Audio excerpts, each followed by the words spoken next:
So I'm an early extender. I've always been an early extender. I'm going to do a couple of swings here with Mark. We're going to use body track to just show you how I'm pushing on the ground to create this action. So early extension for anyone watching. If I'm going to make a swing, put a line on my backside here. If you see me pushing this way as I come in to hit the ball, that's what's called early extension. And definitely there is a period in golf instruction, and certainly with YouTube and the world I've been in, where it was just a bit rampant, everyone trying to stop early extending. And I kind of never got on that bandwagon because I see it more as a product of other things. Now, I'm not saying getting rid of early extension is good or bad. I'm just saying for me and lots of students I've taught, it's kind of irrelevant because it's products of what they're trying to achieve and how they're trying to function. Let's show you what I mean.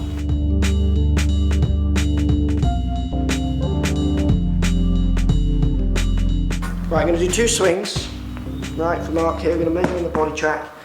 I'm going to hit up on one, which would be my normal drive because I'm just trying to hit my driver as far as I can. And then I'm going to hit a cut where I definitely get more 2 down and it'll start left and it'll... Fairway finder. Yeah, well it's not actually because I'm better hitting up. I would only hit the cut shot if I had to, so I'm more of a fairway finder hitting the up Even one. with your... Yeah. Okay.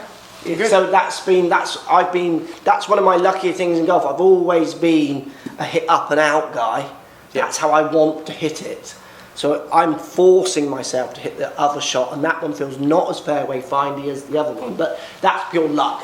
Definitely most people would be what you're saying. Yeah, no, most people will be the other way. Yeah. I mean, the higher speed players, most of the time, they just have an easier time navigating a face to path with like a, if you want to call it a sort of off-speed cut shot that goes in play. Unfortunately, with this body, Mark, I don't have that pleasure. Twisted steel and sex appeal. So I'm going to hit the up. Me trying to hit my sended driver, which again for me, we did a study with a guy who used to be in the videos, he's now in Florida, a lovely guy called Steve Buzzer, who did a study on hitting it hard and hitting it soft with a few golfers for his university biomechanics degree.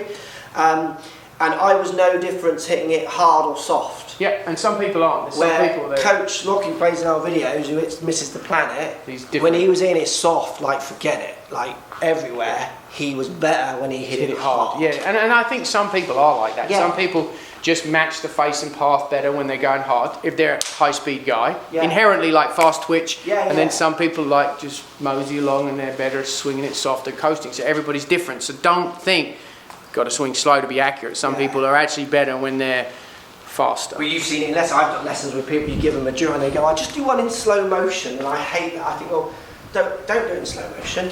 We'll do it fast, and then if it just goes to crap, well, do some other thing. Everyone's a different character. Yeah, because often when they go like this, and they hit one, and then like, the ball just pops over there. It's like, well, you didn't manage to face there. It talks at that speed, you've got no awareness. No awareness of it, yeah, correct. Anyway, like this is my hit up bomb ball. Bomb ball down. Bomb ball. Be careful. So this isn't pat pat, this is bomb bomb.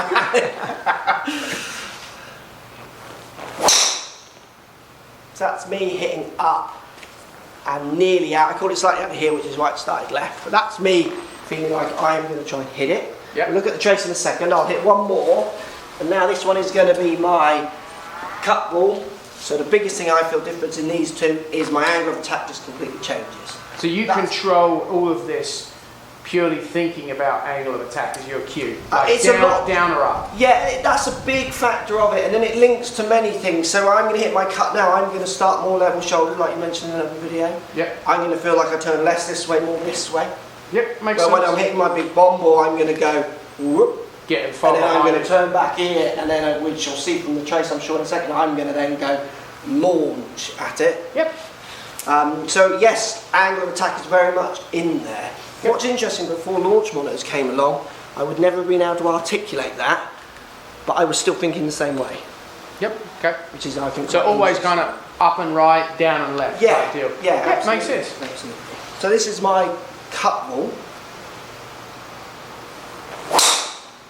The down and left, that's a nice little fade into the middle of the fairway. Good. But that one, we're not on the launch monitor here because we're just, the way the mat is, that's going to lose 20 to 30, maybe 40 yards in distance. Yes. That can go no further than my 3-wood. Right. Like comfortably. Yep. Should we have a look at the traces? Yes. Up and out, isn't it? Yes, this is up and out. Here we go. Up and out, Dan, are you ready? I'm looking at. So how much, I mean, I feel like I am thrusting, early extending. I feel if I don't So the difference in those two swings for me, the low cut loses power because I don't feel I have any way of pushing up through the ground. If anything, I feel like I'm moving more into it and just staying into the ground. Okay. Where the up and out, I'm using what is known as early extension. I can feel that I'm thrusting, and that's the only way I feel I'm going to generate speed, unless I just rethink the way I generate speed completely in my swing, which at my age, and the fact that my driving is generally my strength, I would have I don't want to do that now. Yeah, that makes total sense. So think about this. If you think of the gym and you think of things like squats and deadlifts, like really powerful, explosive motions, that is extension. Yeah. So you've got to be careful when people start to talk about early extension. It's a hindrance in terms of if you've got a lower back issue, you don't need to do it.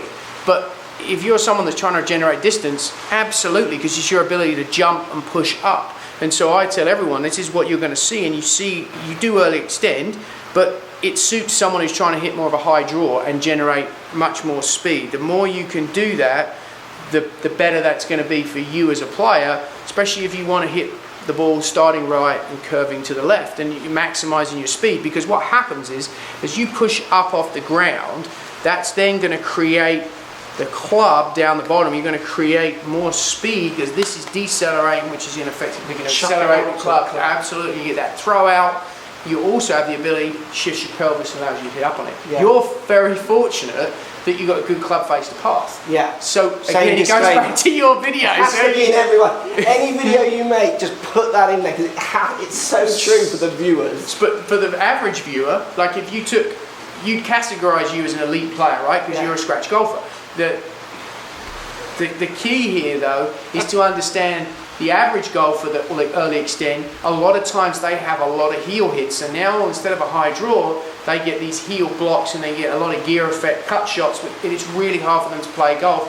They get too much spin and they lose ball speed. Yeah. So you got to fight that happy medium. But I would definitely say if your goal is to try and generate some speed for you, your shot pattern of hitting up and the right, and it's interesting, you said that before launch monitors you've always had this feel, but the launch monitor validated it. That's really cool because now you can keep doing that without any fear of jeopardizing your face issue. Yeah. The average punter, no, and that's tough part. So you've got to figure out how much is enough, and then when we talk about your other swing, now all of a sudden the fairway finder, which you kind of say is not your natural and that's harder for you, but you definitely do a very different body motion to do it, but you're smart enough and intuitive enough to think, I can't generate any speed doing that. And that's where the average person, I think, needs to be cautious. And I like what you said earlier about early extension.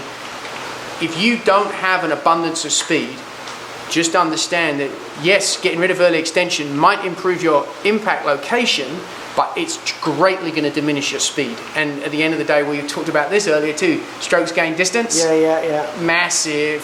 So it's a trade-off. Like everything in golf is, from club design to teaching, you're always having opportunity cost. One wrong thing. Fixes all the time. Yeah, and sometimes what fixes you might mess me up, and what messes me up might fix you. And I think that's the important part about finding someone who can help you with your game or getting good information, is that it's not just go to the chemist.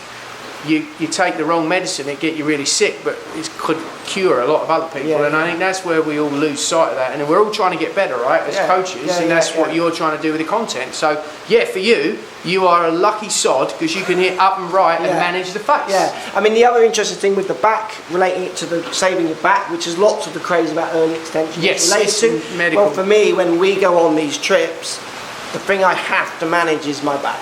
Yeah, so you're I'm aware of the maintenance of it because of we do grueling travel, heavy bags, dragging them around airports. Then we go and play long courses, which is forcing me to try and hit up and out. And then next day and morning, that evening, if I'm not stretching out, so down the back of my legs, hamstrings, next day, I wouldn't be able to play a 4-day tour like we do. I would be done. I have to manage. Yeah. So again, you're aware of. You manage your tendency, so it's no different to guys on the PGA Tour. Lots of people on the LPGA and the PGA Tour early extend, but they also have a lot of manual therapy, they condition, they train, because they understand that they're putting their body through stuff. The problem with the average golfer is they rock up in the parking lot, shoes go on, straight out the car, not many driving ranges in the UK, absolutely. on the first tee.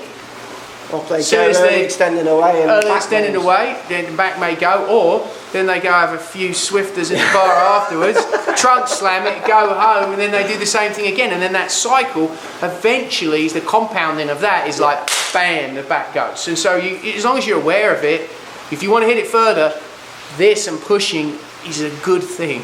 But again, it's that compromise, isn't it? For you down that lens, it's about playing and feeling how you're going to manage your life around your leisure, your golf and your action. So for me, the thing that I always struggle, certainly with content that I see, is fixing early extension as a thing that is wrong. Well, I totally don't agree. It can work for you as I'm showing there. 100%. But at the same time, it then doesn't work for me, so I have to manage it. Yep. It's about understanding if it's a fault or not. Don't just think, right, I took a video of my swing, I'm early extending, that's a bad thing, I'm going to fix that. It's so not simple. No, definitely not simple. And like I said, there's plenty of players in the Hall of Fame that early extend. Yeah, absolutely. You just have to have the pieces that match it. And again, golf's all about, do you have the right attributes that all match up together for you to hit really good golf shots? So you at home, you just got to figure out what you do well and build around that, and think that some things that may be considered a fault aren't actually a fault. They're kind of your secret sauce or your superpower that makes you pretty good. Yeah, I like that. Good stuff.